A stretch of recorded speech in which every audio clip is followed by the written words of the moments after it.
ओम नमः शिवाय।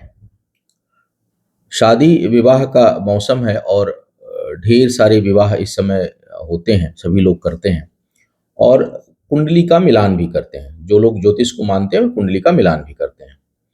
लेकिन मैं आपको आज 5 ऐसे पॉइंट बता रहा हूँ, जिसका आप अवश्य ध्यान रखें अगर आप कुंडली मिलान करके विवाह कर रहे हैं। जो लोग ज्योतिष नहीं मानते, उनके लिए कोई बात नहीं, लेकिन अगर आप मानते हैं, तो कुंडली मिलाते समय इन 5 बातों का आप अवश्य ध्यान रखें, क्योंकि बड़ी गलतियाँ होती हैं और आजकल लोग ऑनलाइन मिला करके और इतनी चीज़ें आप खर्च करते हैं, इतना आप जो है वो व्यवस्था करते हैं, लेकिन एक कुंडली मिलाते समय ना जाने क्यों लोग लापरवाही करते हैं, क्योंकि हम लोगों के पास विवाह के बाद बहुत से जो है वो ऐसे मैटर आते हैं जहाँ पर कि निभ नहीं रही और मैटर विवाद, लड़ाई, झगड़ा, डिवोर्स, फाइनेंशियल समस्या, बहुत सी चीज़ें उभर करके आ जाती हैं।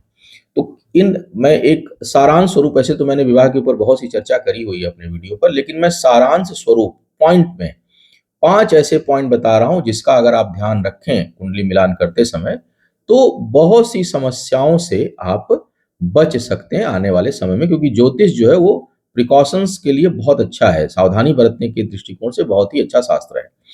तो इन 5 पॉइंट को आप नोट करें कि किन-किन चीज़ों का आपको ध्यान रखना चाहिए। नंबर 1, जो कूट मिलान होता है, जब आप किसी सॉफ्टवेयर में डालते हैं, कहीं आप जो कुंडली मिलान का जो सामान्य प्रक्रिया है, वो कूट मिलान की। कूट मिलान अगर आप करते हैं, तो केवल कूट मिलान के आधार पर कभी भी निर्णय ना लें। इसको आप नोट कर लें, चाहे 36 गुण ही क्यों ना मिल रहे हों। क्योंकि यह बेहद सामान्य आधार पर होता है और इससे आप किसी बड़े निष्कर्ष पर नहीं निकल सकते। तो पहला पॉइंट ये कि कूट मिलान के आधार पर आप विवाह का निर्णय ना लें। नंबर 2, सबसे पहले जब आप विवाह करने जा रहे हैं, विवाह के योग्य हो गए हैं जो लोग, उनको चाहिए कि अपनी कुंडली में ये अवश्य देखें कि खुद की कुंडली में जो विवाह से संबंधित स्थान हैं, जो हम वैवाहिक जीवन में जाते हैं तो जिन सुखों को हम प्राप्त करना चाहते हैं, सप्तम भाव, सुख भाव और संतान भाव, इन तीनों भावों की खुद की कुंडली में क्या कैसी स्थिति है, ये अच्छी है या खराब है, इसका जरूर विश्लेषण करें, अन्यथा आप दूसरों को दोष देते रहेंगे और कुछ नहीं होने वाला।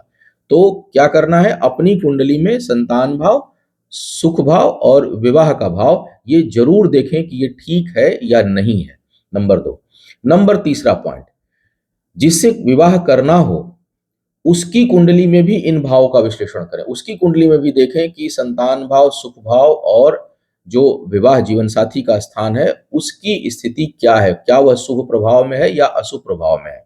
क्योंकि उसका विश्लेषण बहुत आवश्यक है। ये कूट मिलान से पहले की प्रक्रिया, इसको ज़रूर आप ध्यान रखें कि जिससे भी विवाह करना हो, सबसे पहले अपनी कुंडली की स्थिति देखें, फिर सामने वाले की कुंडली की स्थिति, उसकी कुंडली में ये तीनों भाव अच्छी कंडीशन में हैं या नहीं है। क्योंकि उसके बाद क्या उपचार करेंगे, क्या चीज़ें करेंगे, वो तो बाद की बात है, लेकिन पहले इसका विश्लेषण अवश्य करें। चौथा पॉइंट जो है कि यदि सब कुछ ठीक है, यानी आपने देख लिया है कि मेरा मेरा भी सुख भाव, संतान भाव और वैवाहिक सुख का भाव अच्छा है, जिससे विवाह करने जा रहे हैं उसका भी ये तीनों भाव अच्छा है, तो उसके बाद क्या देखना है? ये एक बहुत ही इम्पोर्टेंट पॉइंट है और ये अधिकांश जगहों पर आपको नहीं मिलेगा, जो मैं चौथा सूत्र बता रहा हूँ, कि आपकी जो लग्न राशि है, उस लग्न राशि से जिससे आप विवाह करने जा रहे हैं, जो भी आपका पार्टनर है या पार्टनर होंगी, उनकी उनकी जो लग्न राशि है वो कहीं 6वीं और 8वीं तो नहीं हो रही है। जैसे अगर आपकी कुंडली मेष लग्न की है, तो जो जीवन साथी या जीवन संगिनी है, उसकी कुंडली कन्या लग्न की या वृश्चिक लग्न की तो नहीं है। तो अगर आपकी लग्न राशि से 6वीं और 8वीं लग्न राशि किसी की हो रही हो, उससे भूल कर विवाह ना करें, चाहे 36 गुण ही क्यों न मिल रहे हों। इसका आपको ध्यान रखना है कूट मिलान करते समय। और 5वां और महत्वपूर्ण पॉइंट, जो एक भ्रम और भ्रांति के ऊपर मैं कमेंट करने वाला हूं, सम्यक दोष। अधिकांश जगहों पर यह मिलता है कि एक जैसा दोष हो लड़के और लड़की की कुंडली में, तो वो दोष कट जाता है। ये बहुत बड़ी भ्रांति है कि एक जैसा दोष है तो दोनों के दोष कट जाएंगे। नहीं, एक जैसा अगर दोष हो दोनों की कुंडली में, तो उस दोष का प्रभाव कई गुना बढ़ जाता है। और भूल कर भी एक जैसा दोष हो, जैसे एक की कुंडली में विवाह भंग दोष है, दूसरे कुंडली में भी है, भूल के मत करिए, कोई पूजा पाठ काम नहीं करेगा, कोई उपाय काम नहीं करेगा। एक की कुंडली में सप्तम भाव बिल्कुल खराब है, दूसरे की कुंडली में भी खराब है, भूल के भी ना करें। एक का संतान भाव खराब है, दूसरे का भी खराब है, भूल करके भी ना करें।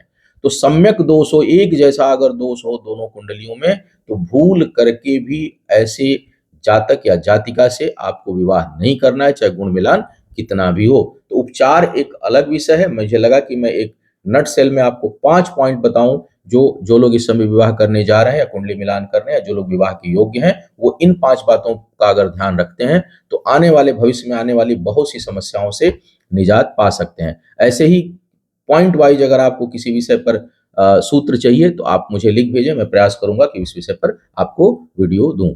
बहुत बहुत धन्यवाद। ओम नमः शिवाय।